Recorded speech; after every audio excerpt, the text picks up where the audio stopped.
Yo, yo, yo, what's going on, y'all? We've grinded the tape. We have watched the All 22, and we are here to break down week 3 of the NFL season. I got my man Dexter Henry of the New York Post set to join. Gonna get into it. I want to give some people a chance to hop on the stream. So hit us up. We're in the chat on X, Ty D Butler. We're also on the YouTube page. Subscribe to the YouTube page, Ty D Butler. Giving y'all a chance to hop. So let's do it, y'all. Let's do it. Man, you know why I'm disappointed? And we'll get into this a lot more when Dexter joins us. But one of the reasons why I'm so disappointed is because I actually allowed myself for a moment yesterday to get excited about the Jets and think to myself, they might steal this one. The fact that it was 23-6 in the fourth quarter and they found a way to make it a game after Will McDonald returns the block punt or block field goal for a touchdown, I allowed myself to think, uh-oh, here come the Jets. In the sense of you get to 1-2, and it's the same type of logic for the Giants, which we'll get to in a moment. You get to 1-2. Now you're staring at a winnable game against Miami. Now, Miami looked great this past Thursday, but you can't argue that's a winnable game. You're 1-2. You're going to Miami, Monday Night Football. All of a sudden, you get to 500 through the first 4 weeks of the season. You have injected some life into the team, into the fan base, and that all just gets wiped away because Baker Mayfield, who I think has become a top 10 quarterback, didn't love his comments, which we'll pull that up in a moment. Baker Mayfield just marched down the field, put it on your defense that on the season is allowing 30 points a game, and you lose in a heartbreaking way, game-winning field goal. Like my wife today, I'm talking to her as we're getting the kids ready. And she asked me, she's like, how'd the Jets lose yesterday? And I said, in the worst possible way imaginable, on a game-winning kick. Which, by the way, yesterday was pretty lit in the NFL.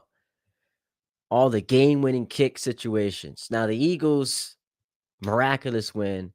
But you had a bunch of teams win on field goals. The Chargers, the Browns upsetting the Packers, uh, the Buccaneers beating the Jets. Bunch of games coming down to the wire.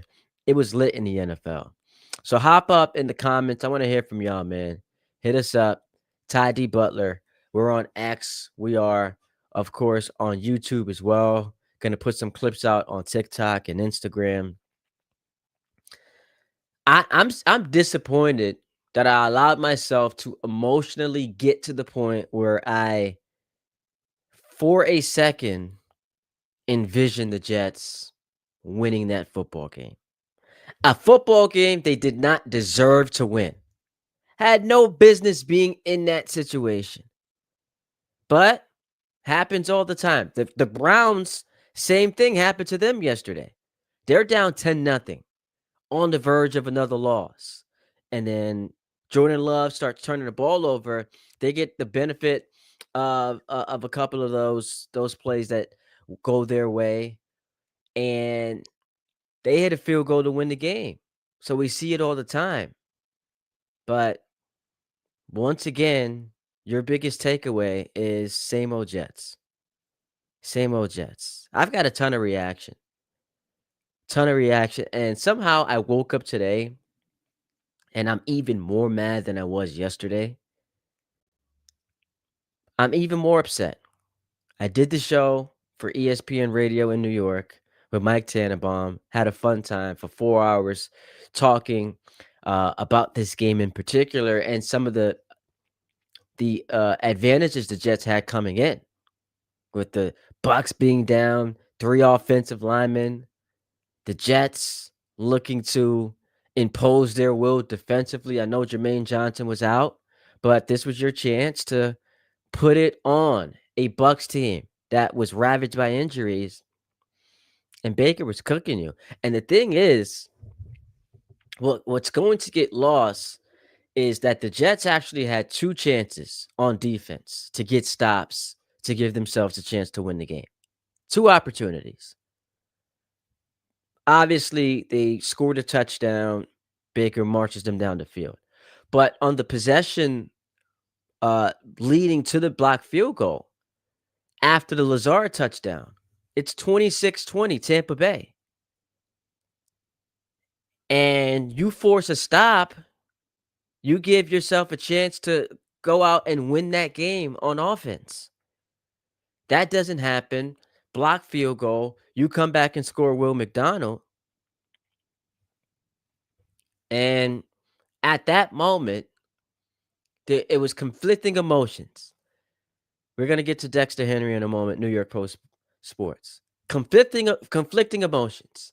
Will McDonald scores that touchdown. I'm elated. I'm watching the game with some Jet fans. It was lit. Celebrating like we had won the Super Bowl. But then you peep the clock, and it's like, oh, man. We know how this movie ends. We know how this movie ends, right, Dexter?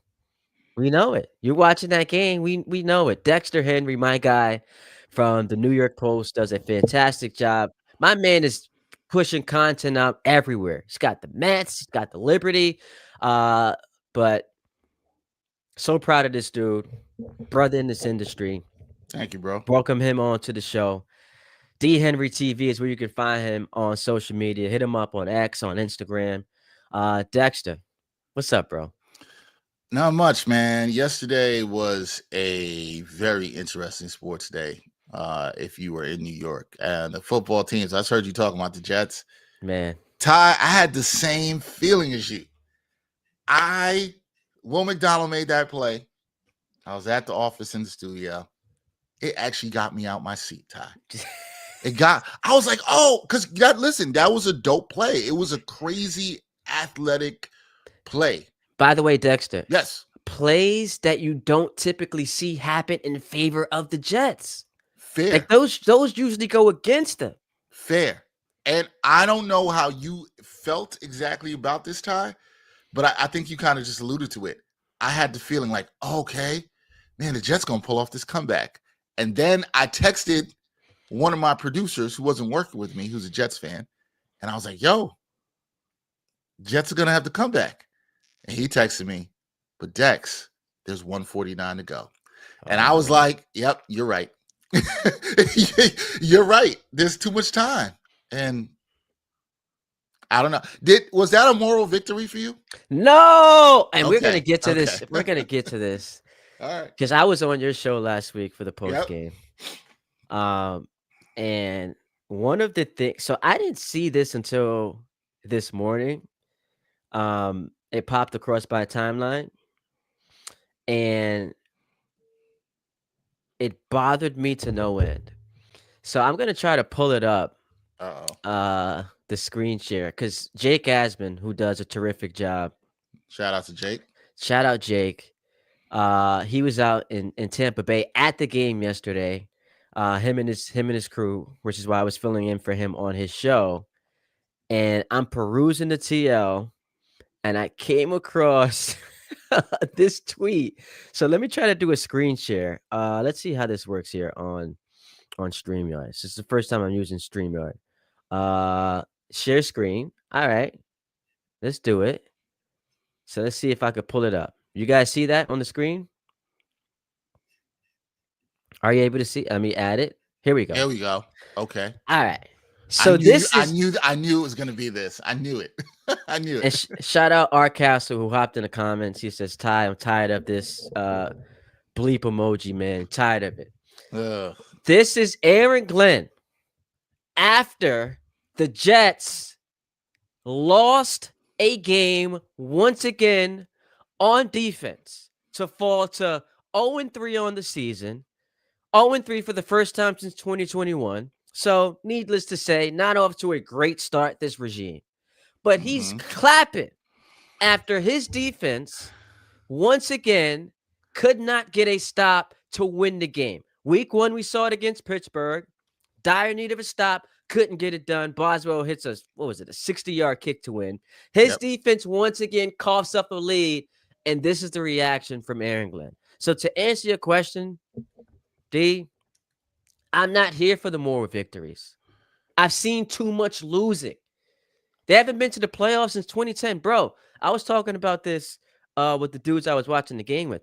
I Mm-hmm. was 16 the last time the Jets were in a playoff game. Damn. So I'm not here for the moral victories. Damn. I'm not here for this man clapping like this after another L in which your defense, where you're supposed to be, the genius, the guru, coughs up a lead. So nah.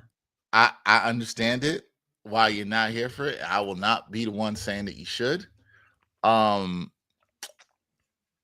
This when I saw that, it reminded me of I'm a big soccer fan, big English Premier League soccer fan. The way Glenn was clapping reminded me, for folks who watch soccer that are watching this, you'll understand. It reminded me of when somebody comes back late in the game, they're down 1-0 or something, and they get the equalizer and they get the draw. It's like you stole some points. However, this is not a tie. Exactly.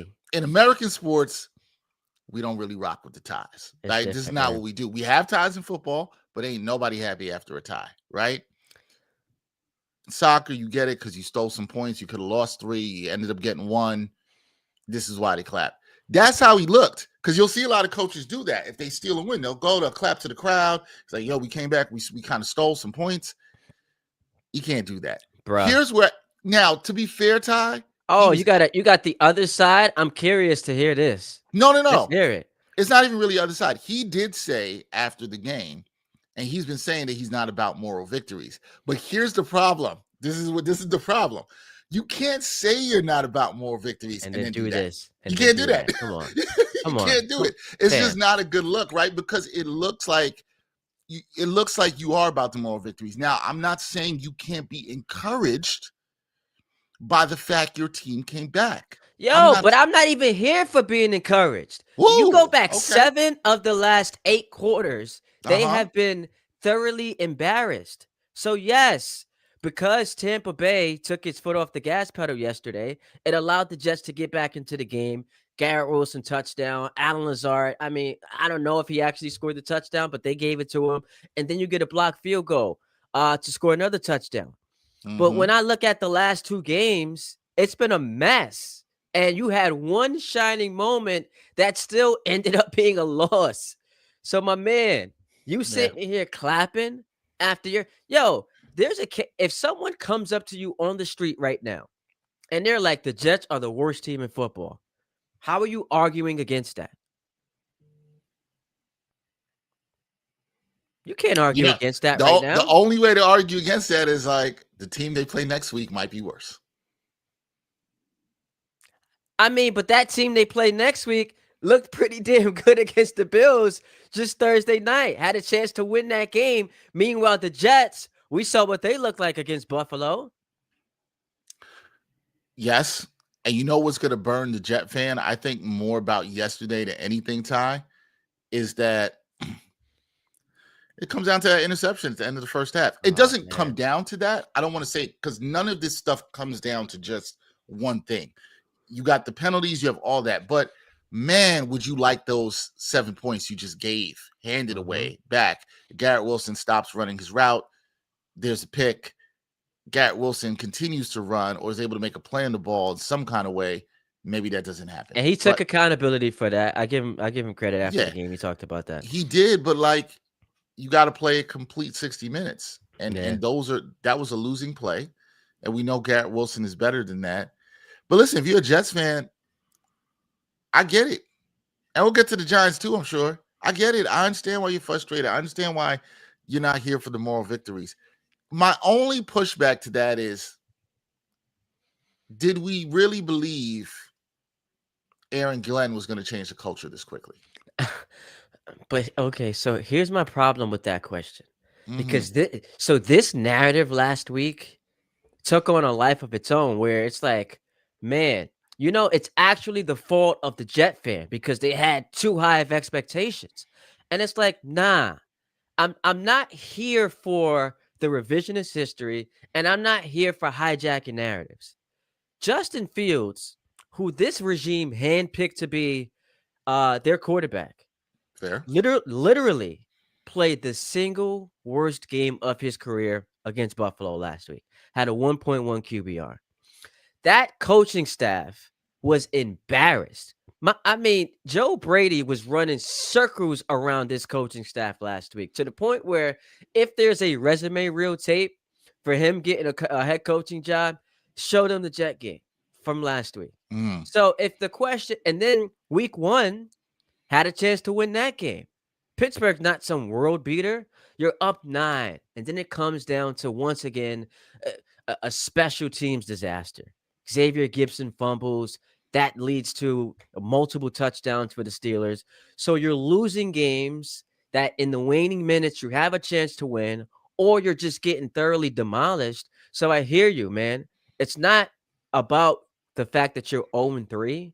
It's how you got to It's 0-3. how you got to 0-3. And I think that's fair.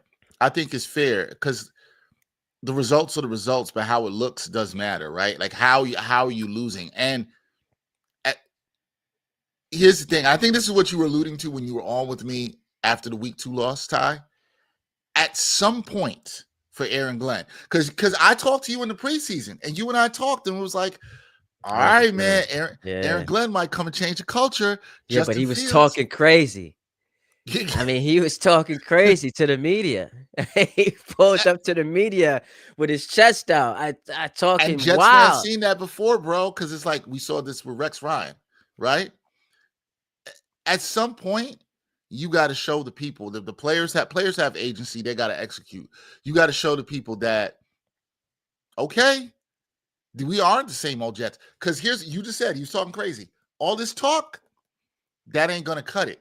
They got to turn around and respond. Now, if they turn around and respond against Miami, I'm not saying you, Ty, are gonna be back on the bandwagon. Oh, nah. There will be some Jets fans that get excited, but they got to put it together. You got to string this stuff together. And at some point, you got to show it. A half, not even a half, to be honest, a quarter ain't getting it done. Now, had the Jets held on, we'd be having a much different conversation Yo, today. and that's what bothers me the most. Yeah. Because think about how different the commentary is today. Oh, If they just get one stop, Baker is not able to get the Bucks to that field goal, and the Jets are 1-2. Because we'll still talk about how for most of that game, they didn't play well. But then it becomes, they showed fight. They hung in there, overcame adversity. And to your point, they're now going on the road to play a Miami team, a very winnable game. Then the week after that, they've got Dallas, and we saw them just get waxed yesterday by a bad Bears team. So mm-hmm. your mind starts to play tricks on you when you are the fan of a football team that is bad, but ultimately gets a win they weren't supposed to have. And now today it's like 0-3. What's there to talk about, my G? Football in New York is not good right now. It hasn't been good for quite some time. And I don't think I would have said that both teams would have been 0-3 at the start of the season. I thought somebody would have got a win. Boy, was One. I wrong. Boy, was I And wrong. it's wild too. So the Giants, I thought, should have won week 2 against the Cowboys. They should have. And I thought the Jets would be the team that would have the win before the Giants. I thought both teams would have a win, if I'm being honest, in the first few At weeks. least, can I get one? I thought both teams would have a win. Can I get one? I don't know whose situation is worse right now. I'm going to say probably, I That's an think the interesting Giants. question. It's a tough question. I was thinking about it this morning. Let me hear your thoughts on that then. I think it's the Giants because that's a whole nother thing with the Giants, though. because, and I want to talk about the quarterback and stuff. Russell Wilson never had a chance. He never had a chance here. I'm gonna keep it a buck. He never had a chance. There are Giants fans, and I think it's ridiculous, I'm gonna be honest, that wanted Jackson Dart starting from the day one. Day Yo, one. it's crazy. I was hosting the show with Mike Tannenbaum yesterday, Mm-hmm. and he has that opinion. He thought that Dart should have been starting off the rip, and I disagreed with him, and he leaned on, and I understand. He's like, "Yo, I had an opportunity. I was in this same situation, 2009. Mark Sanchez started right away, and my retort to that was, it's different. This Different regime, team, different yeah, personnel he that had. and not Mark Sanchez had a lot of vets. Sorry to cut you off, bro. A lot of vets. no, Mm-hmm. no, you can chime in. This is what we do." And I said another difference that is significant that we need to acknowledge is that was Rex's first year, so he had security. Dable and Great point. Shane are Great point. fighting for their lives. Mm-hmm. So if they felt like Russ, the veteran, gave them the best chance to win, and they don't want to, spoil Dart that early on, I understand it. But I'm Mm-hmm. curious. So you think? Oh, this is a fascinating question. This is why I love talking to you. So you think the Giant situation right now is worse? I do, because of the two things you just said. Because you have Dayball and Shane, who are fighting for their jobs. At least I believe. I don't know that, but I think this is a prove it year. I mean, John Mara's come out and alluded to that, and you have you got a fan base in the Giants that really wants Jackson Dart to shine. And my thing is, if you want him to shine, then don't you want him to come in the best situation? You don't want to throw him in too early. Russ is still a good vet. You saw good moments from him with the Steelers last year. The Broncos tenure, not so great. You saw some good moments from him with the Steelers. He was not good for the Steelers down the stretch over the last 5 games. But he's not, I don't think he's, now last night he did not look good. He had some terrible throws. He looked terrible. So I understand that Giants fans watching this are going to be like, Dex, you're not helping his cause. However, some of y'all are doing too much. You want Jackson Dart out there. You want to throw him in. And I will say this, yes, Mike Tannenbaum, you could tell me about Mark Sanchez. Mark Sanchez had Rex Ryan. You have a great point, Ty, in that he had his job security in year 1. So go with the rookie coach, go with the rookie quarterback. That was surrounded by a lot of veteran talent. I was around that team every week. At that time, you had Darrelle Revis, you had Bart Scott, you had tons of good Thomas Jones, you had a lot of good leaders on that team. So this is not the case for the Giants. That is not the locker room they have there at the Giants, especially on the offensive side of the ball. Especially on that side of the ball. Russell Wilson, I think is fine. He's not. He showed you what he could do. Did he rely too much on the moon ball yesterday? And Kansas City was taking that away. They had the safety on top of Malik Neighbors all day, right? And the Giants, how do you combat that? You got to run the ball. The Giants weren't able to run the ball effectively. I know Scadaboo at 10 rushes for 60 yards. He wasn't terrible in that way. But, bro, the fans are booing last night. They're calling for Jackson Dart. You think Jackson Dart's going to do better against the Chiefs defense yesterday? Maybe. So here is, and in this business, I think that sometimes people have takes that they hop off too quickly. Like, it's okay to let your take die and then you just admit you were wrong. So I was the guy who said I wouldn't start Dart until week 10 because it's a little bit more of a soft landing spot. It's at Chicago. I don't think the Bears are going to be any good. Couple of games, and then you got a bye week. You finish the season. So you get a good sample size. I'm willing to say, after watching Russell Wilson last night, and in particular, that 4-play sequence in the red zone at the end of the game, that to me solidified he's got to go to the bench. I can't continue. Yes, now. I can't continue to watch that anymore because here's another thing. You start to lose, if you're a head coach, you start to lose players in that locker room who are leaning on you and trusting that you are going to make decisions that is in the best interest of the team as presently constructed. And you talked about Russ with the moon ball. Here's the deal. That's his only play. Like, that's the only bullet he has in his holster to fire.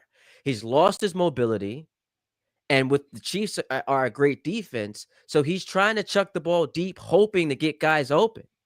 That's the only way he can create offensively.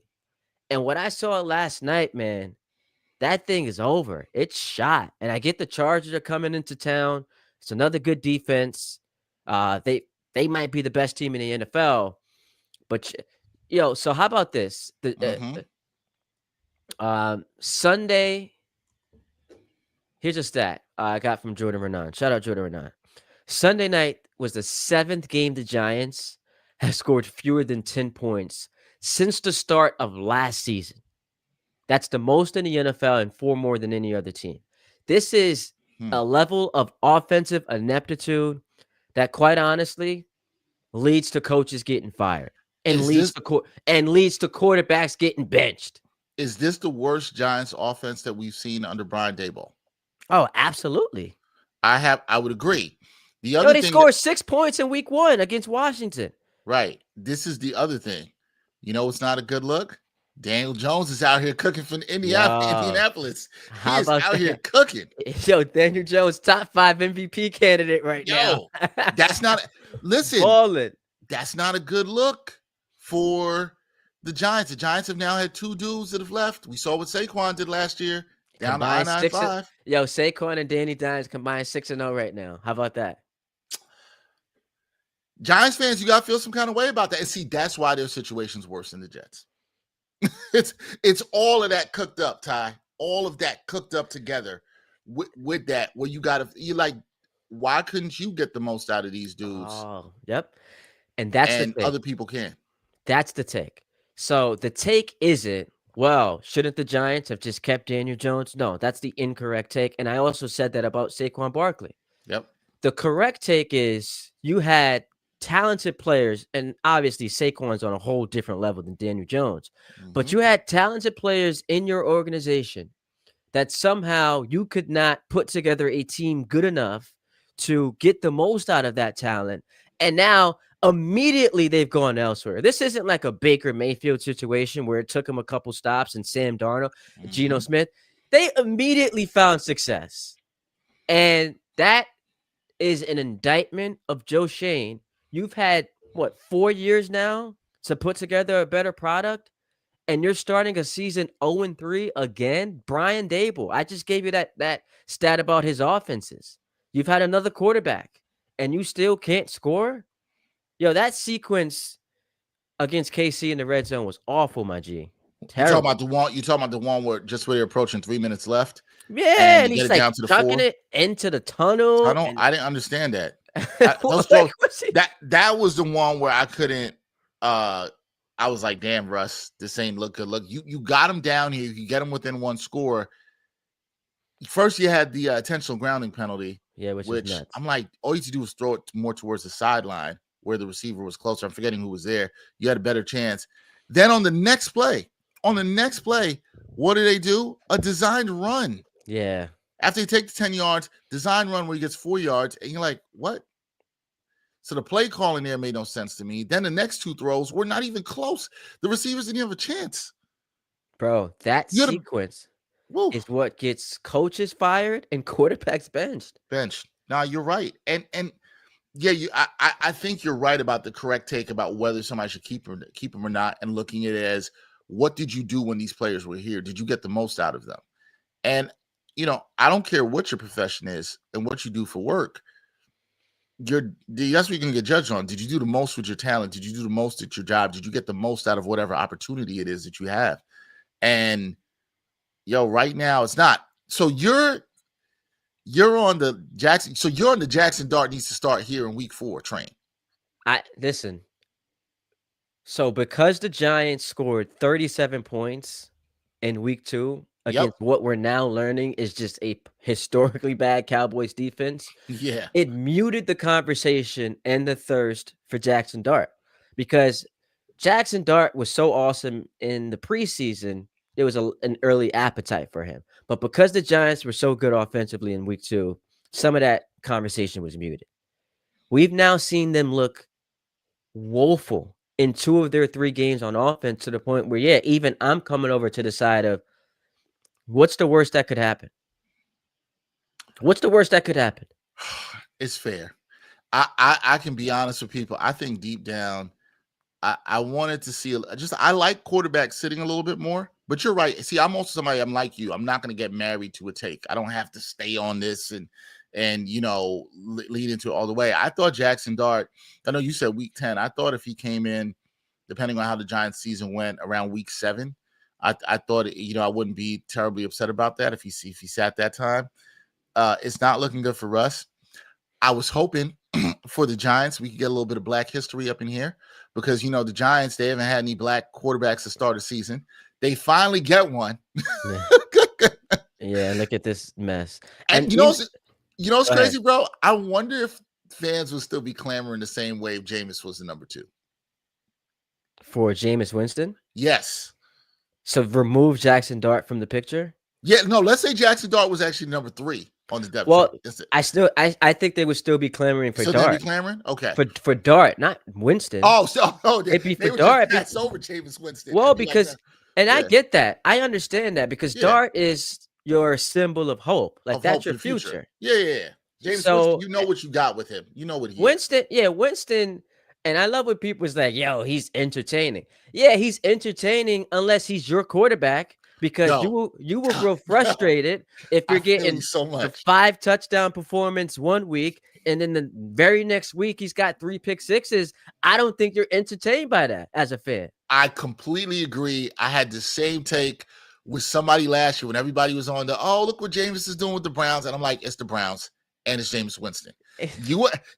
I'm totally agree with you. You're entertained by that until he's under center for you for multiple weeks, right? It's all charming and stuff. I'm not the biggest Jameis Winston fan. It's funny with his quotes and he's, licking his fingers and all that. Cool. I don't care about none of that. Yeah, but people enjoy that and eat it up. No pun intended. But if that's your quarterback, Colin Cowherd, who is someone I looked up to for a long time, and he's got this take about quarterbacks. Like, you want your presidents to be presidential, look the part. Not that's not happening right now, but you want your presidents to be presidential. You want your quarterbacks to be quarterback-y, is what he phrased it as. To look the part, sound, and be taken seriously. Jameis is not that dude. He's fun when he's on red zone for other teams again, but for your squad that you actually care about winning and losing football games, that's not the guy you want under center. I agree. Unfortunately, the Giants are not going to have a. I think you're right. I don't think they're going to have an extended piece of black history where they finally had a black quarterback to start the season, which is crazy. It took the Giants that long, but that's another story for another day. Yeah, which is why it's also real quick because we got all we psyched ourselves into the Cam Ward, Shador Sanders. Are the Giants going to draft those guys? And it was like, come on, man. We know the Giant history. Come on, man.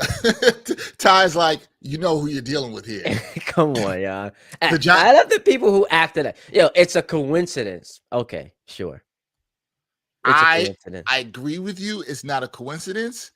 I will also say, and I don't remember hearing your takes on should they have taken either of those guys, but I do remember some people at some places I work with some very strong opinions on both of those guys that, let's say, fit into a lot of stereotypes we've heard over the years around black quarterbacks. And those guys who said Lamar Jackson should be a wide receiver.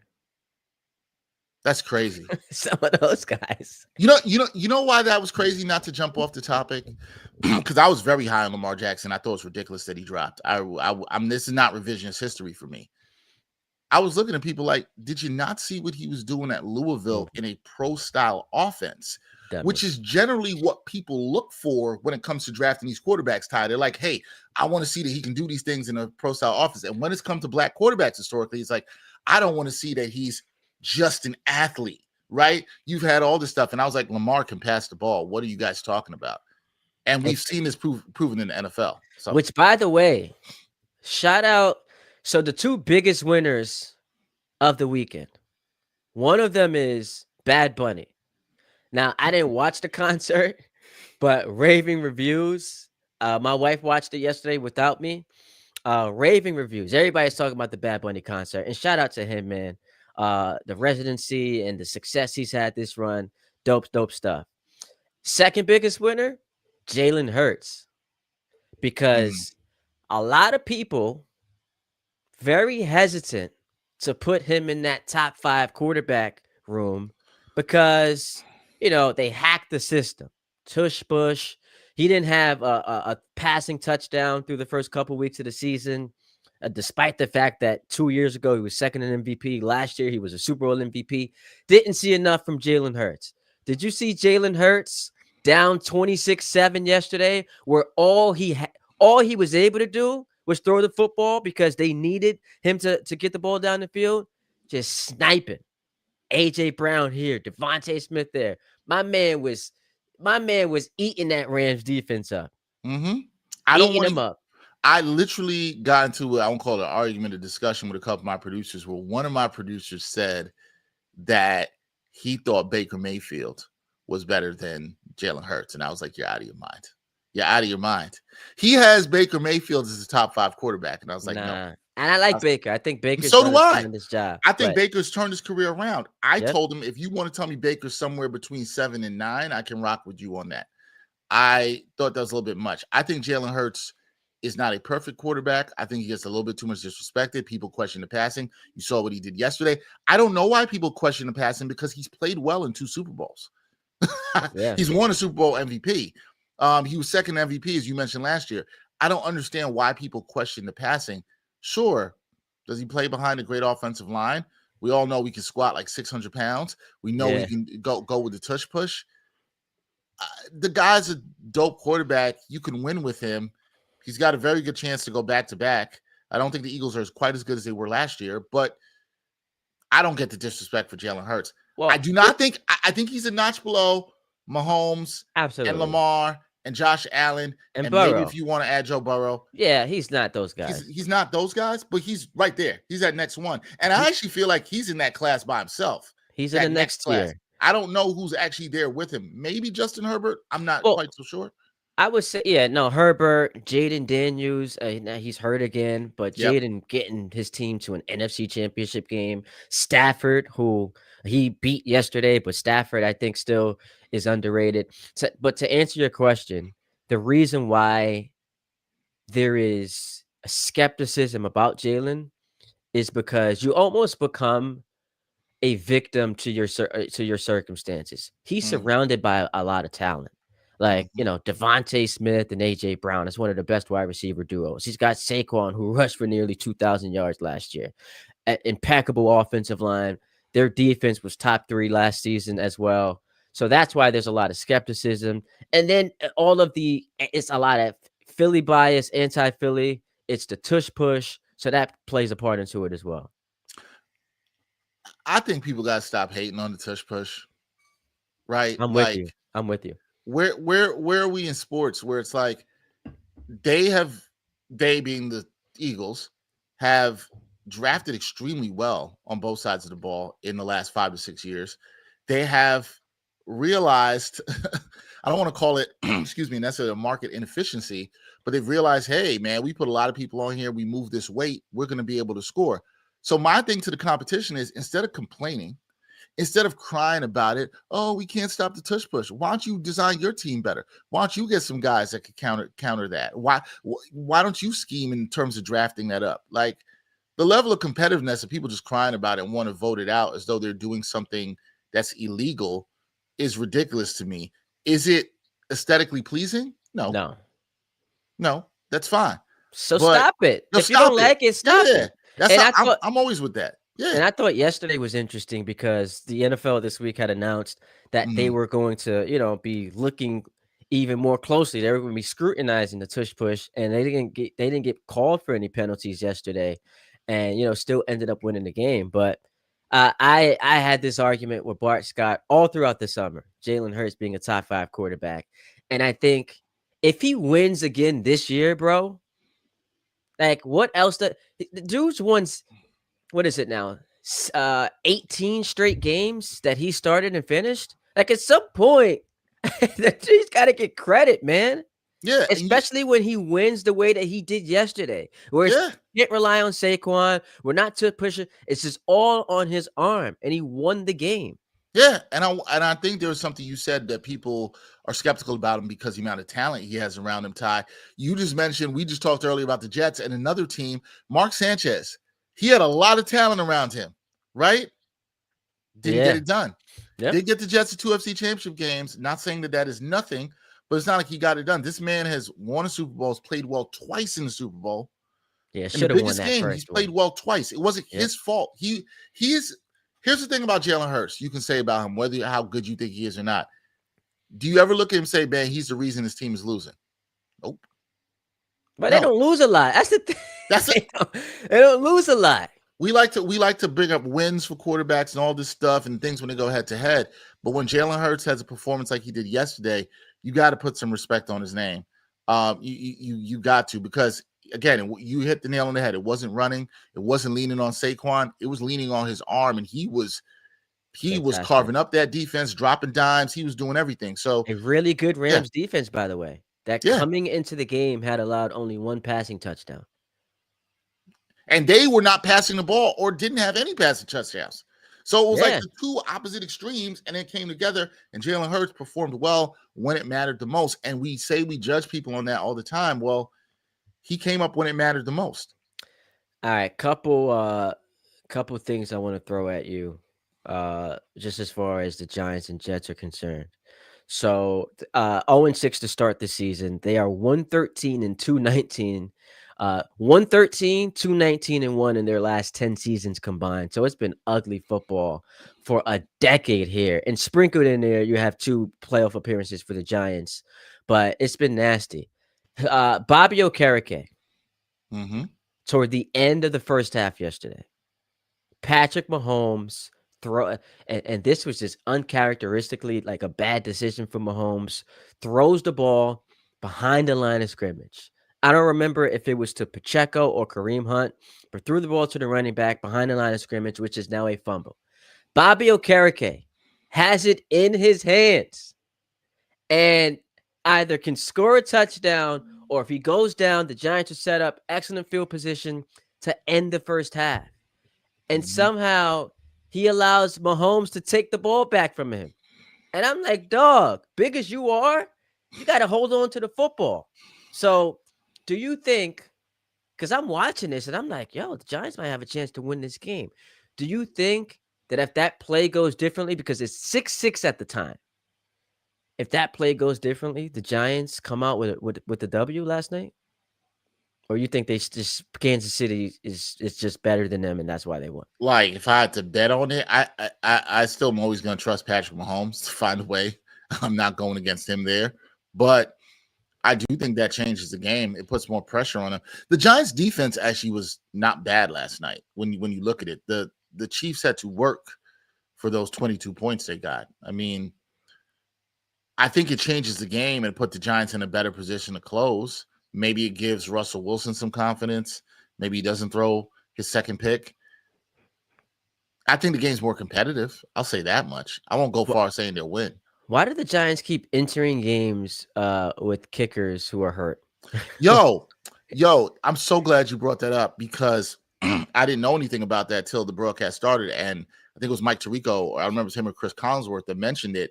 And I said, I was at work and I said to one of my producers, I was like, yo, didn't this happen last year in week 2? Was it week 2 Against against the Washington. Washington? Yeah. And I was like, how's this happening again? And you're playing at such a disadvantage because especially if your offense is struggling, that affects the strategy a ton because now you can't kick in situations where you would kick and you could be losing points. And especially when the Giants have been as bad as they've been in the red zone. I believe they're 2 of 10 in terms of converting in the red zone this season. So they've not been good in the red zone. You talked about it with Russ. It's boom or bust with the moon balls. And now that's looking like an anomaly because that came against Dallas, and Dallas' secondary is not good. Terrible. So, yeah, when you can't score in the red zone, that's a struggle. And then you don't have a kicker, you're really behind the 8 ball. So I don't know how this is happening again, man. I think that's the other thing that gives me pause to say they would have won the game. because they were playing with such a disadvantage without having Graham Gano being able to kick. You're now in situations where, like, even if you get in field goal range, you're not in range for anything. Yo, it's wild. Like when you watch the Giants and Jets play football, and then you watch other teams like tonight. This is a perfect example. Mm-hmm. We'll see the Lions and the Ravens, and it's like, are these guys playing the same sport that the New York football teams are playing? Like Yeah. this is I think the over under Vegas has it tonight at 53.5. Expect to see a lot of offense. The Ravens got some injuries. The Lions are coming off a game where they hung 53 points on the Yep. Bears last week. And then you watch the Jets and the Giants, and it feels like this sport just comes hard to them. Like Yeah.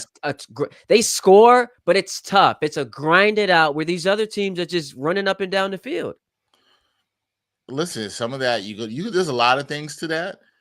Some of it is lack of players in skill positions, the very skill positions. Some of it is the quarterbacking. Although, listen, you look at the Jets comeback yesterday. I thought Tyrod Taylor made some good plays and some really good throws. We know what Tyrod Taylor is. He's going to come in there. He's not going to generally mess it up for you, right? The They threw a pick six. He did throw.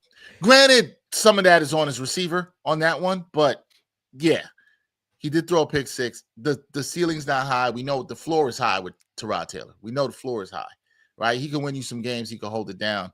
So some of that is a quarterback play, but you're right, Ty. Everything for the Jets and Giants on offense looks laborious. Everything looks laborious. It feels like either they've never done it before, which is why I love, I had a great week of practice, or it's just like you're taking an exam, and it's just like, man, halfway through it, I'm exhausted because it's just coming so hard. Pause. But yo, it's crazy.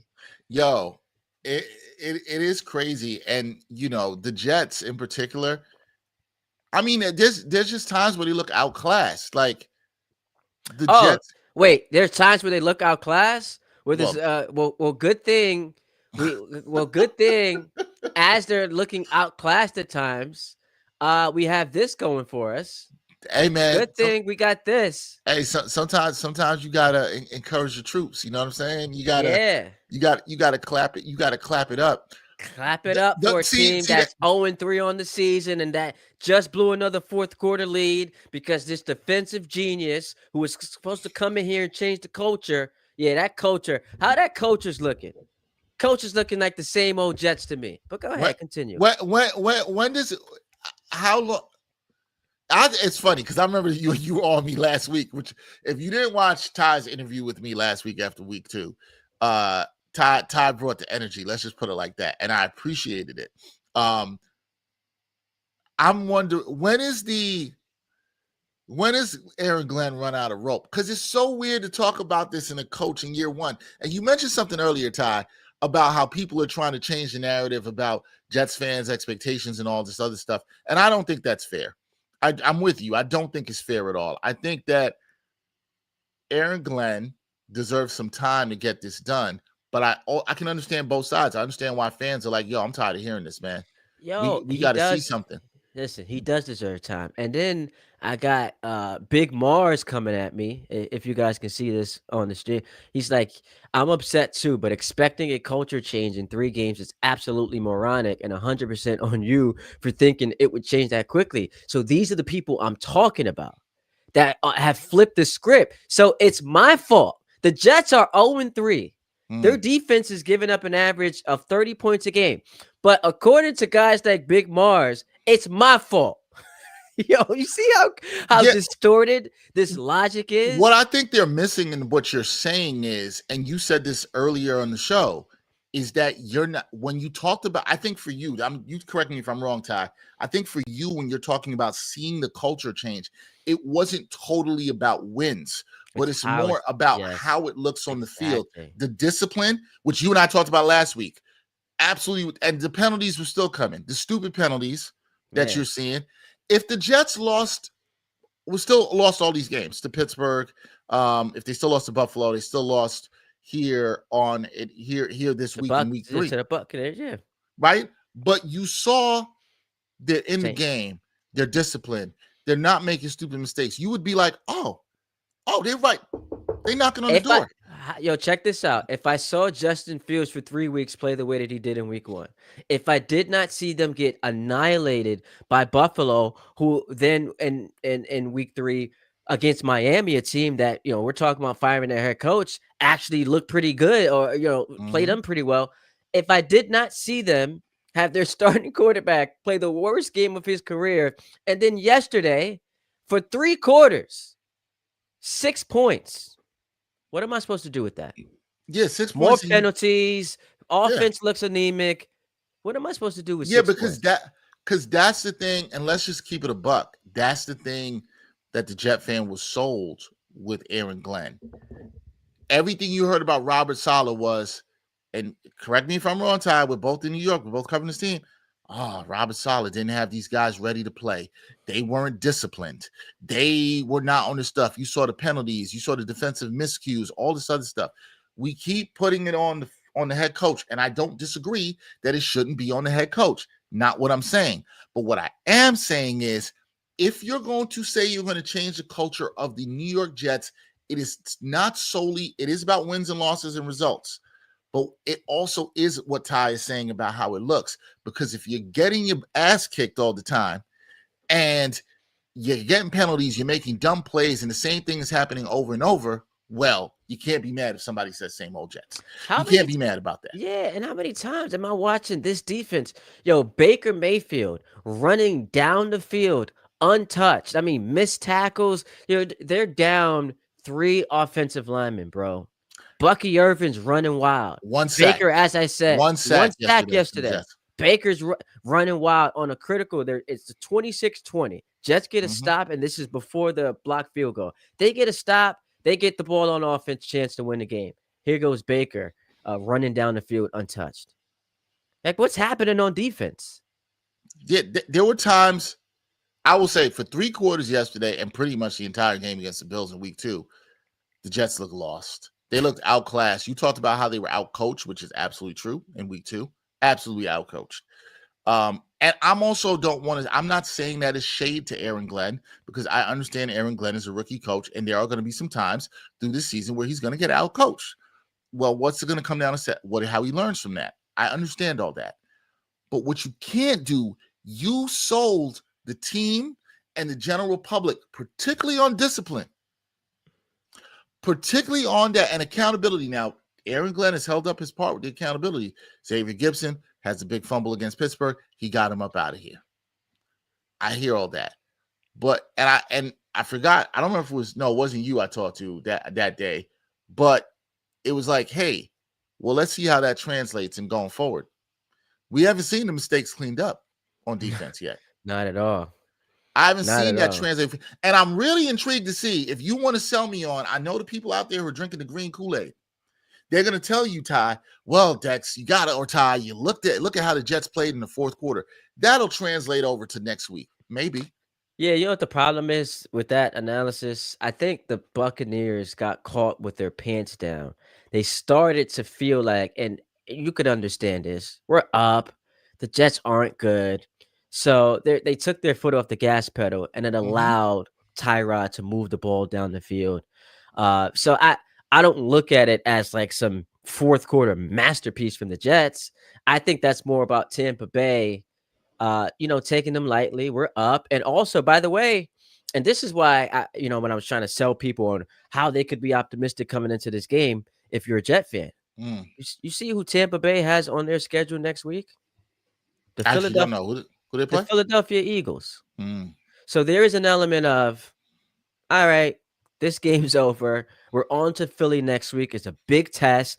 Got a clash of 2 3-0 teams. By the way, so Philly's on this long winning streak. The last loss that the Eagles had with Jalen starting and finishing a game came to the Tampa. Buccaneers. Week 4 last year, 33-16. So they kicked their ass.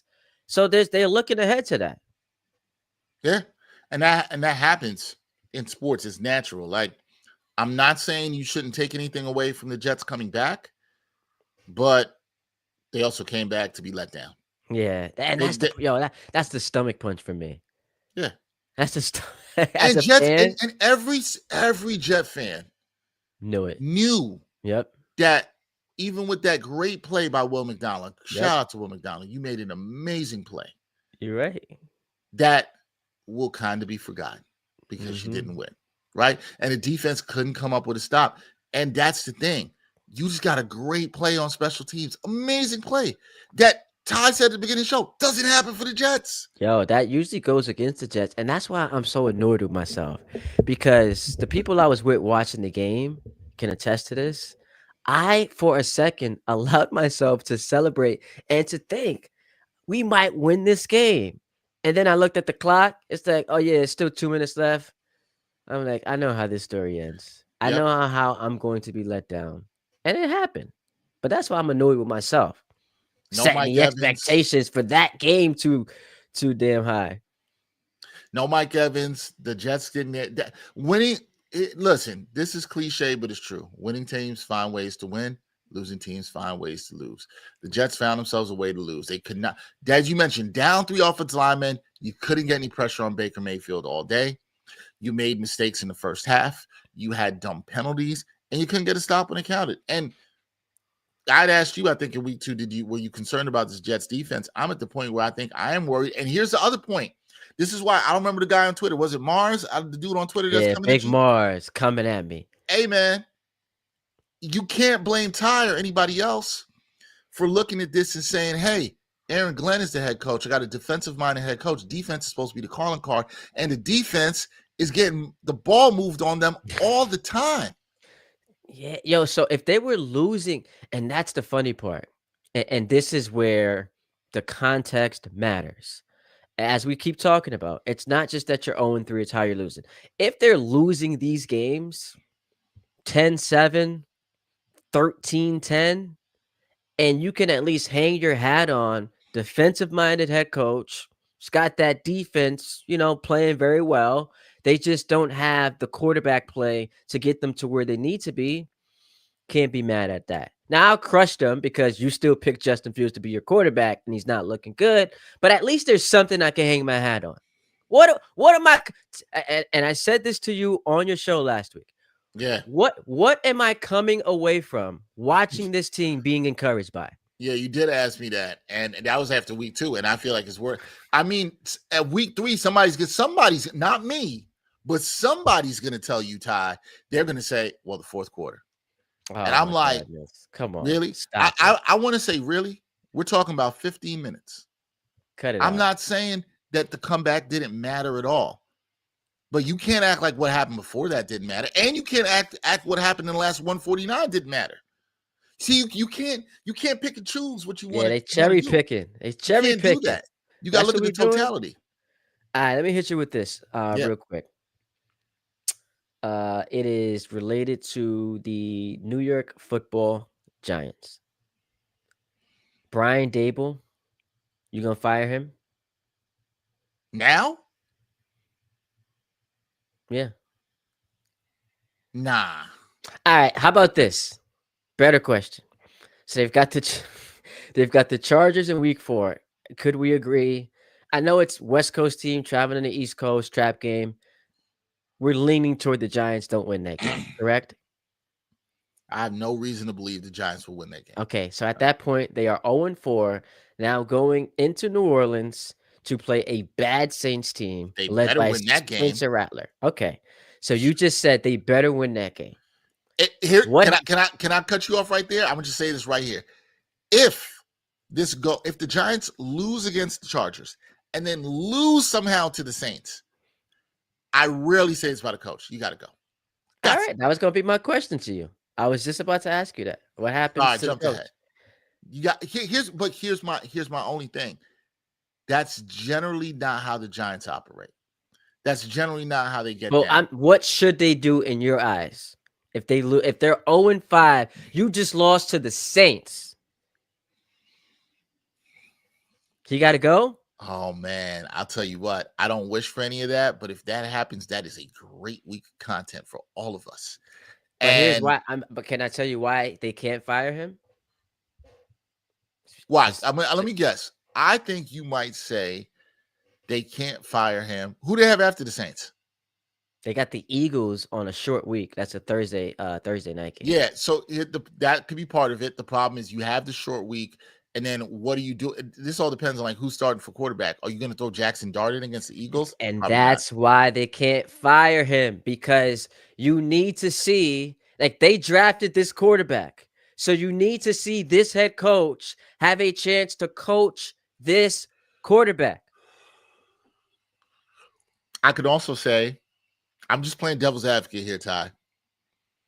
I could also say I've seen enough from this head coach. He had a chance to coach Daniel Jones. Daniel Jones is now cooking out there in Naptown. Like, I think I was careful about using the word deserve, because sometimes deserve has nothing to do with anything. Should he get a chance to coach Jackson Dart? Sure. You should, because he drafted him. And the whole thing that we were sold about with Brian Daboll, if we're being clear, when he first came here to New York, was he was sort of a quarterback whisperer, right? Oh, he turned around stuff for Josh Allen, but he didn't. We haven't seen that with Daniel Jones, but now Daniel Jones is looking good. Which, by the way, real quick, I called this years ago because people were running with the, well, look what he did for Josh Allen, as if Josh Allen was some fifth round quarterback. Yo, coming into the draft, people knew Josh Allen was great. It was just a matter of, is he better than the guys being taken ahead of him, the Bakers and the Sam Darnolds of the world? We knew Josh Allen was great. Josh Allen was always going to be great. Now, did he have an impact on Josh? Sure. But pretending he took Jimmy Garoppolo and made him into an MVP was always, to me, nonsense. But go ahead, continue your point. No, it's a good point, because Josh Allen, who's projected to be a good quarterback, did take him a season and a half or so to figure some things out. That did happen. It wasn't like Josh Allen came out the gate. He did figure things out. I think Josh Allen deserves a lot of credit for that too. Daboll gets a lot of the credit. I think I'm leery now about people who we deem as quarterback whisperers. I'm Adam Gase. Yeah.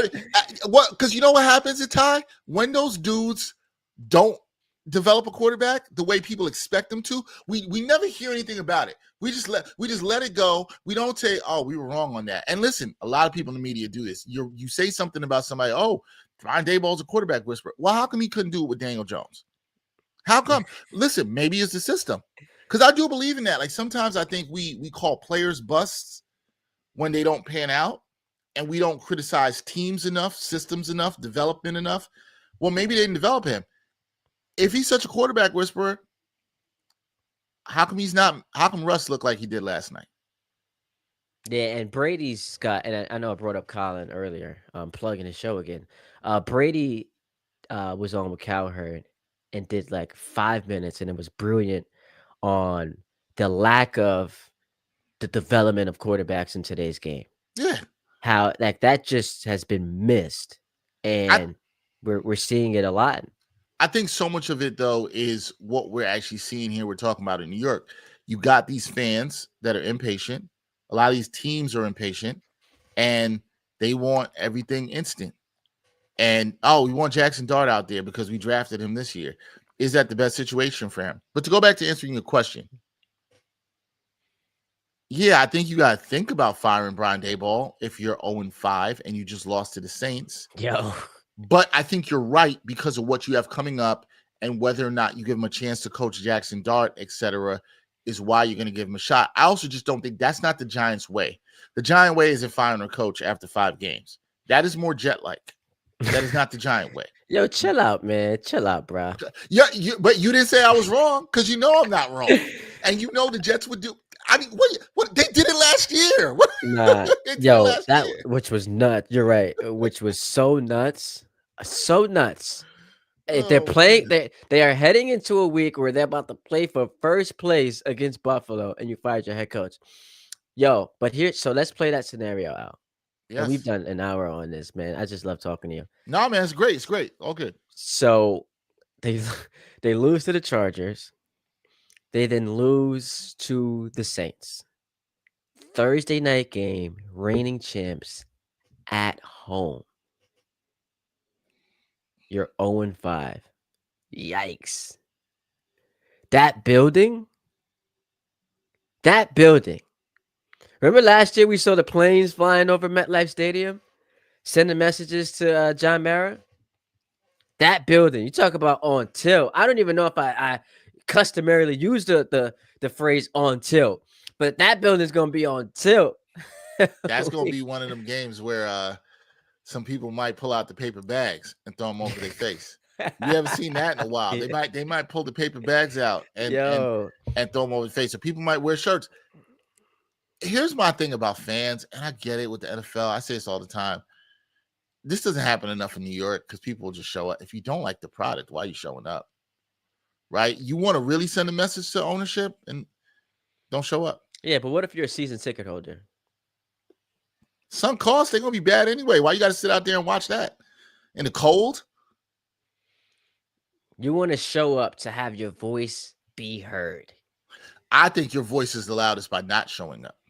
Yeah, because now you're hitting the pockets. My Yeah. man Rahman Azab hit us in the comments. Should have paid Saquon. Should have drafted Shador. Should have fired Dable and Shane after Saquon ran for 2K yards on our number one rival in the division. We with zero compensation in return. Now, I was in agreement with them getting rid of Saquon just because you're paying a guy a lot of money on a team that's bereft of talent and is not going anywhere. I think it just sucks the way it worked out because the Giants, as far as where they were in their development, were not in a position to give the bag to a running back. It just sucks that, it just so happens the Eagles are like, oh, we could use a running back. We have the funds to do it.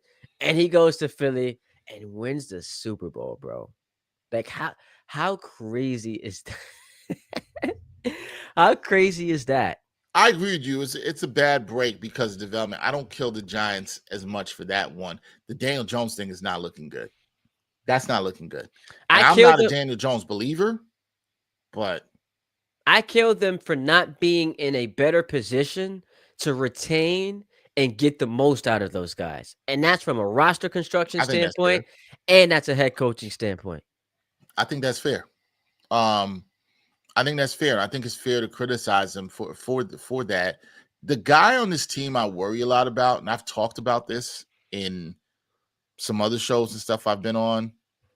I'm getting worried about Malik Neighbors, man. Because just attitude-wise? Yeah, not that I think he's going to be negative, just that he's frustrated with the losing and that he doesn't have somebody that can get him the ball the way he wants. And I think he's a competitive guy, and we saw how things went with OBJ, who I thought OBJ always got a bad rap. When you talk to people around the Giants and players around them, I've never heard anybody say a bad thing about that dude. That dude was good in the locker room and said he always showed up, worked hard. He just wanted to win. I think Malik Neighbors is cut from that same cloth. But when he's looking at all this, low-level play around him, you're like, what are we doing? Yeah. Malik Neighbors might be the dude that goes up to Brian Daboll like, yo, you got to put in Jackson Dart, man, because – now, to be fair, Malik Neighbors, like I said, he was getting doubled on almost every – he only had 2 catches last night, doubled on every possession. They're putting the high safety over him all the time, which is what the Chiefs should have done to try to stop him. Giants just don't have enough other threats in terms of skill position around him.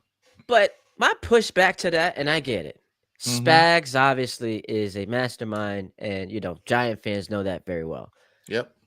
So when it comes to figuring out a way, like Belichick style, I am not going to allow your best player to beat us. He deserves credit for it, Spags. But this is where I come back to the whole Brian Daboll being an offensive genius. Shouldn't you have a counterpunch? Like, shouldn't you have, like, I'm watching Bud and Canelo. Bud's got a counterpunch. Bud, it's like, all right, you got this going for you. This is your strength. Here's my comeback to that. Shouldn't Daboll, as an offensive mastermind, be able to get his best player the football more than twice in that game last night? Except here's the thing. Just like I said, maybe he's not a quarterback whisperer. Maybe he's not an offensive mastermind. Maybe we, the people, have put these labels on people way too quickly. I agree with everything you said, Ty. You should have a counterpunch. There's a lot of boxers out there that should have a counterpunch, but they ain't Bud Crawford. You know what I'm saying? Like, They should have a counterpunch. They would be a better boxer. And this is, the difference between someone being average or something, somebody being great. The margins are that thin. And sometimes people have counterpunches, or coaches could have things in their bag, but are they willing to use it? Are they willing to do it? Are they willing to take the risks? If I'm Brian Daboll and we're talking about him and Joe Shane coaching, GMing for their jobs, you have to take some risks. Now, we're going to see how quick they take some risks, because I agree, it's getting the danger zone. You're saying to start Jackson Dart this week. Yeah, man. Listen, and I've come a long way. And shout out Ramon Azab, who he's weighing in the chat. Still, going at Shane for getting rid of Saquon. I appreciate all of you guys hitting us up. So continue to keep those comments rolling. I have come and I found the light. I said he shouldn't start till week 10, but that is how bad Russ has been, bro. For 8 of the 12 quarters, he's looked like, I think he's turning 37 next month. He looks like he's 47, my G. Like, that's how bad it is, to the point where, because Dart is this lifeline, you might have to go to him. And here's the thing too. If he's good enough to be your second string quarterback, what that means is he's good enough to start, because as your second string quarterback, as your backup, he's one hit away from coming into the game anyway. Is he good enough to start in week 4? Maybe. Maybe this team needs a jolt. Because to your point you were making earlier, you can't keep throwing Russ out there and losing the locker room, because that's one thing I think in the NFL week to week, I think in any sport, is true.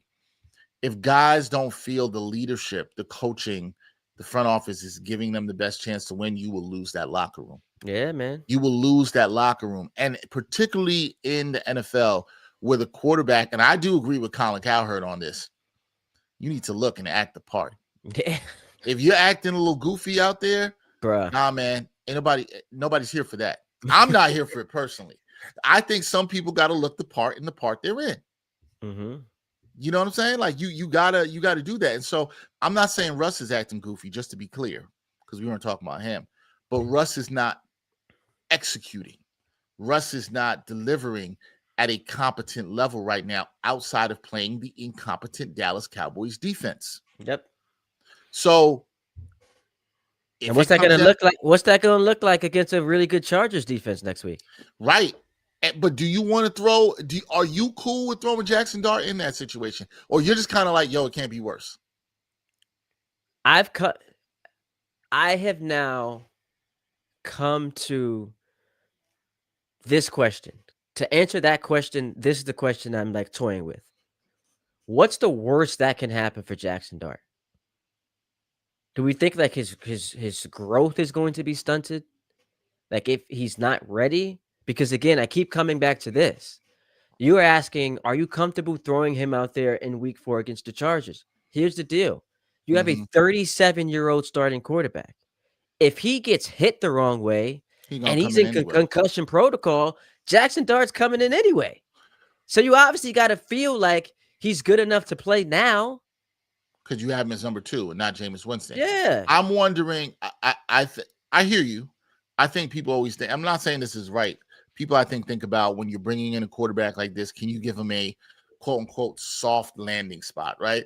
So they might say, hey, bring him in on the road against the Saints the following week, where he doesn't have as much pressure. Now, I don't know if you want to throw somebody into a road game. Maybe it is better for them to be at home. No, it's not even about throwing him into a road game. I like throwing him into a road game.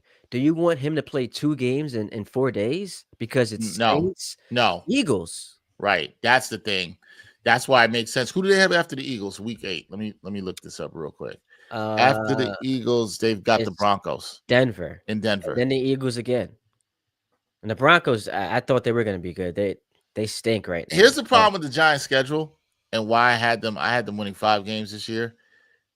There's not a lot of soft places to bring in Jackson Dart. Well, that's why I said, look at week 10. So week 10 at Chicago, you're then home for Green Bay. What an awful loss for the Packers yesterday. Then you're on the road at Detroit, at New England, bye week. I felt like that's like the softest. Look, when you have the number 1 hardest schedule in football, there's no real soft landing spot. Nah, So if we're trying to find like what would be the softest of the landing spots, I thought that's week 10.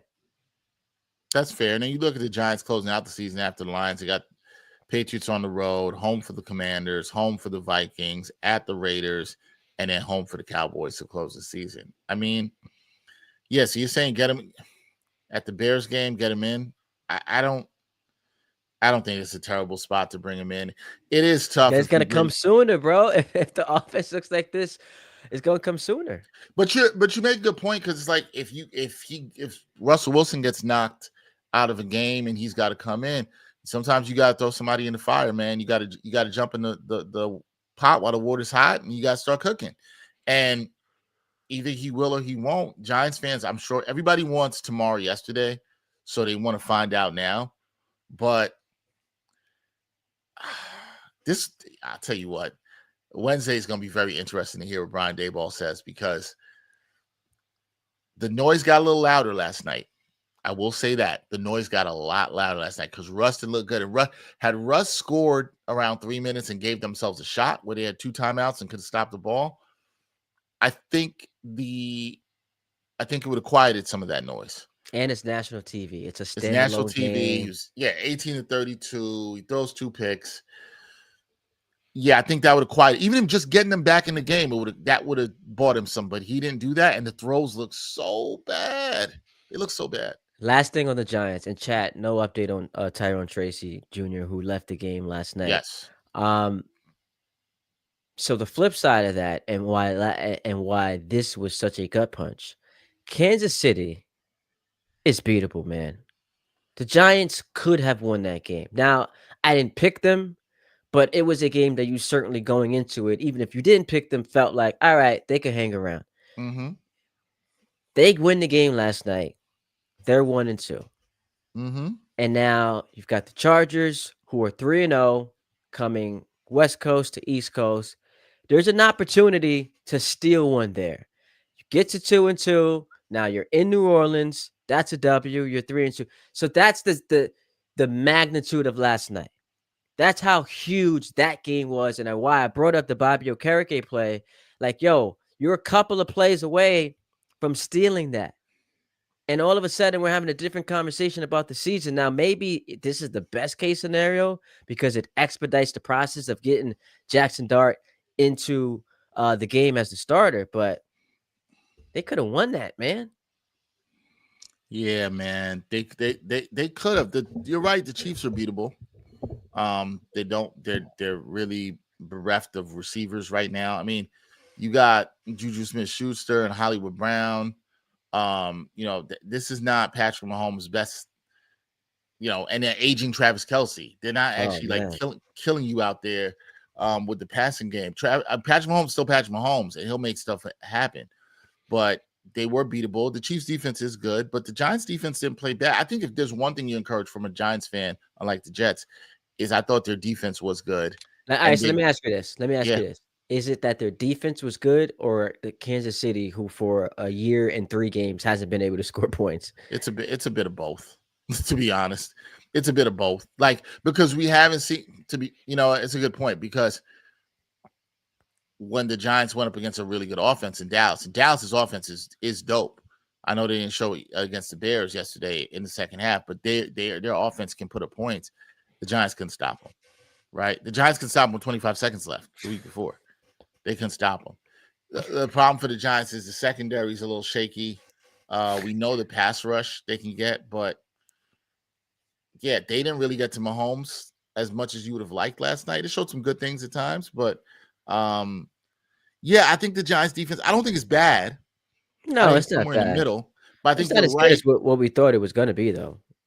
Yo, yeah, we were sold. Also, there were Giants fans on that I wasn't as high as they thought. You know what I mean? Like, oh, this is going to be one of the best defenses in the league. And I was like, yo, calm down. Like, you're doing a bit much here.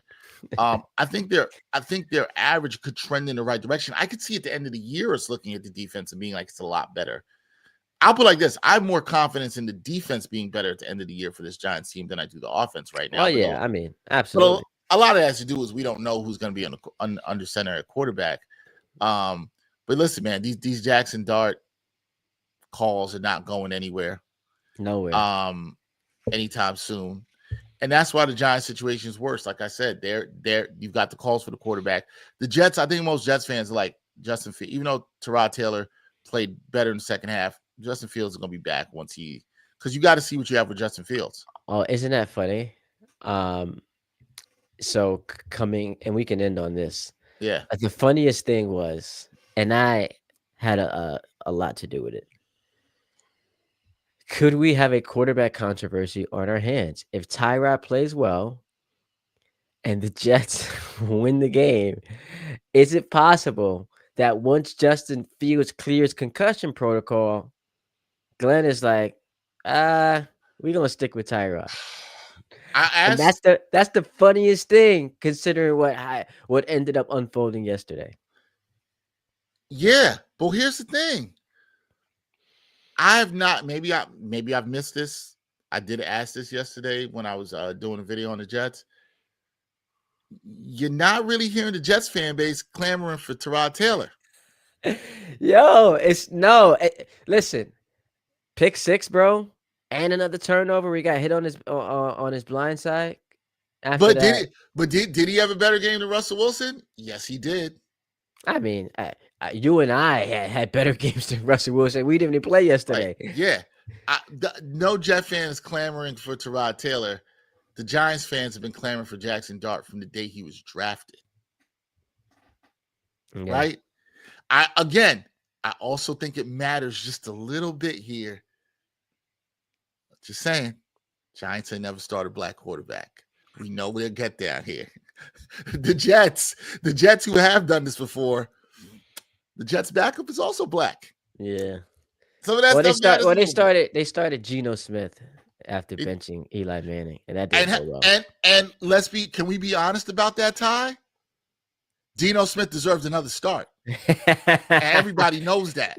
Yo, because McAdoo got fired after that. I mean, they mishandled that entire situation. What? Oh, that was a mishandle. It was a botch. They botched that, and Geno Smith played well enough to earn another start. And they were like, McAdoo, you out of here. We're going back to Manning. Why is that?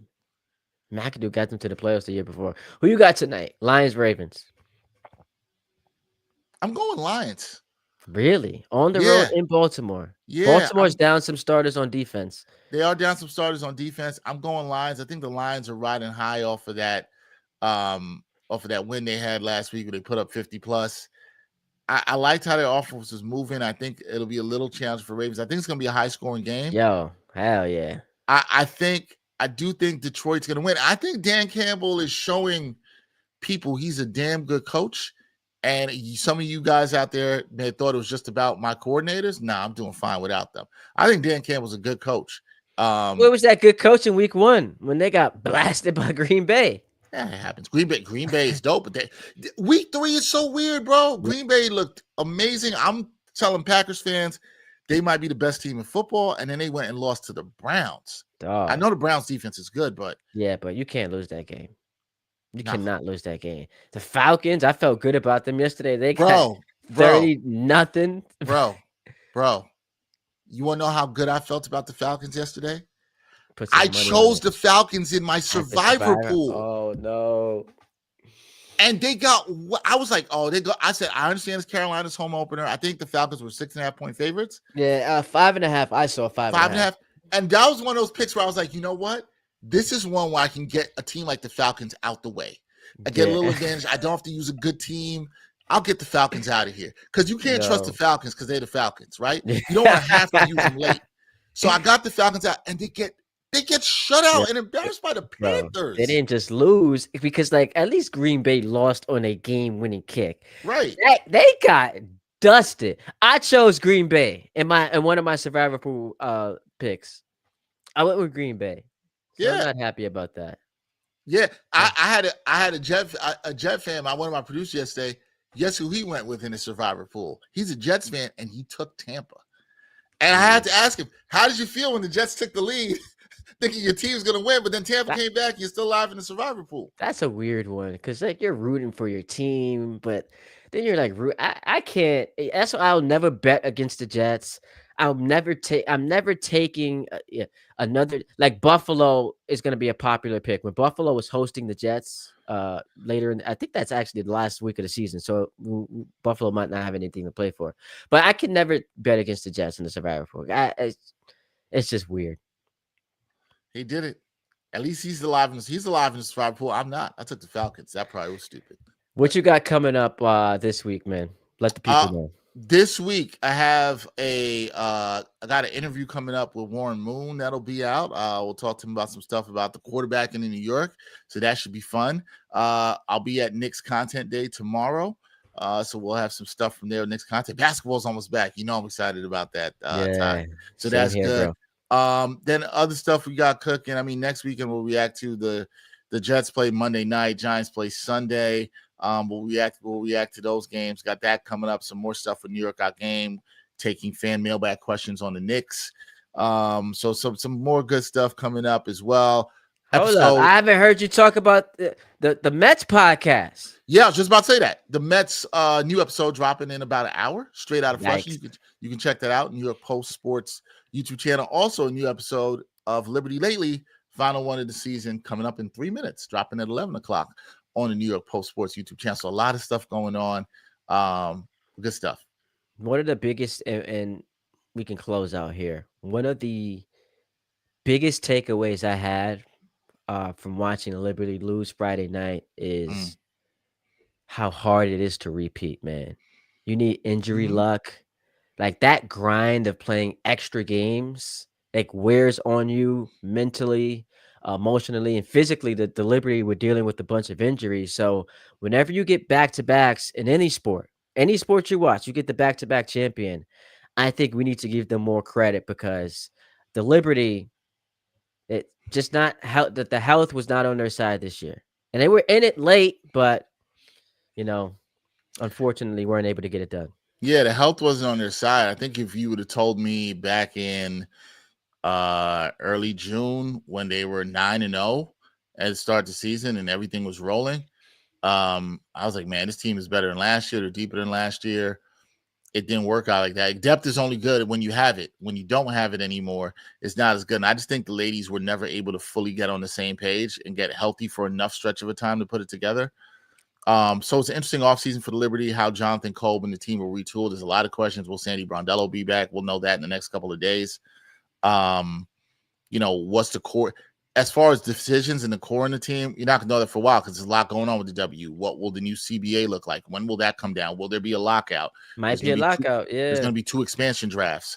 So there's a lot of different things to sort. The team could look a little different. I think most of the core will be back. But it wouldn't shock me if there was a change or two. So we'll see. But you're right. It's hard to repeat. It's hard to repeat. And I think the ladies wanted to. I think they were focused on it. I just think they just never got everybody on healthy and at the same time on the same page. But I think if that happens next year, yeah, they'll be one of the favorites again for sure. I could see them, depending on some tweaks they make, I could see them coming back better than they were. They get Benaj Laney Hamilton back, who's a great two-way player. I could see them being better. But it was fun. It's fun. It was fun doing a Liberty show this year. Shout out to my co-host, Madeline Kenny. It was a great women's sports reporter for us. But yeah, it's fun, man. Liberty's been fun. I love seeing the energy at the Barclays Center. I love seeing the energy at the Barclays Center covering those games. So it's always fun covering the Liberty. So yeah, episode of Liberty Lately actually comes out at 11 o'clock. So tap in for that. Tapping for that. Yeah, chat. Howard asking, is this the same Dexter who does the WFAN updates? Yep, this is the same Dexter. My man's wearing a bunch of hats, doing a lot of work. Happy to see him excel in this industry. And we just went 90 minutes strong talking football. Yeah. I thought we were going to do like 30 minutes, but when me and Dex hook up, man, it's a time, and we just. Well, we don't ever get to talk. We haven't even talked this long. I feel like on something since we did the Knicks watch party. So it didn't feel like 90 minutes, but I love talking to you, bro. And like everybody, if you're watching this, please support my guy Ty. We need more. He's doing his stuff independently with this, and I always told him I'll hop on anytime to talk with him. Oh, you coming back, bro? After today? For sure. Just if you send a bad signal, I'm there, man. So hit that subscribe button for Ty. Hit that subscribe button. Appreciate you. He's at D Henry TV. I'm at Ty D Butler. Appreciate y'all tuning in. a lot happening, man. The sports calendar gets hectic. We got the Mets. I don't know if they're gonna make the playoffs, but could make the playoffs. Mets and the Yankees, October action. We got the Jets and the Giants. We still have to talk about them. As he mentioned, basketball right around the corner with the Knicks and begrudgingly the Nets. My fault, Dexter. But so much on the Wait, table. wait, why you said my fault? That had nothing to Yeah, do with because me. I thought she was had a affinity for the Nets. Woo! Nah. I will just keep it at this. I'm from Brooklyn, but that has never been the case. Oh, I thought there was some affinity for the Nets for you, Nope, you got me but confused. nah, you still got to cover them though. Yeah, I do. I don't do as much, but we do cover them. But yeah, I didn't grow up with an affinity for Nets. I don't hate the Nets either, but yeah, no, there's been no Nets fandom in my household. That's awesome. Appreciate y'all tuning in. Shout out to you, Dex. I got nothing but love for you, brother. Subscribe to the YouTube channel. Hit me on X. Hit me on IG. We'll do this thing again later on or tomorrow. Actually, we'll do this thing again tomorrow. Peace and love to y'all out there. Peace.